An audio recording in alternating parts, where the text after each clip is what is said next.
আমি বারবার বলে আসছি যে বাংলাদেশের জাতীয় পার্টি হচ্ছে আওয়ামী লীগের ১ নম্বর দোসর এবং এই জাতীয় পার্টিটা মূলত প্রতিষ্ঠিত হয়েছে আওয়ামী লীগকে ক্ষমতায় রাখার জন্য, আনার জন্য।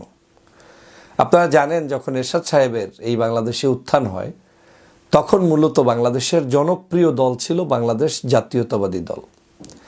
জাতীয়তাবাদী দলের কনসেপ্টে জাতীয়তাবাদী আরেকটি দল ভারত প্রতিষ্ঠিত করে বাংলাদেশের মানুষদেরকে ধোঁকা দিয়ে শুধু এরশাদ সাহেবকে সাময়িক সময়ের জন্য বসিয়েছিল যে এরশাদ সাহেব কিছুদিন মানুষের সাথে ভাওতাবাজি করবেন, এর পরবর্তীতে জাতীয় পার্টির জায়গায় রিপ্লেস করাবেন আওয়ামী লীগকে দিয়ে।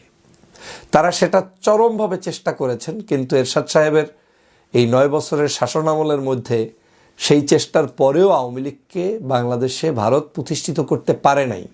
না পারার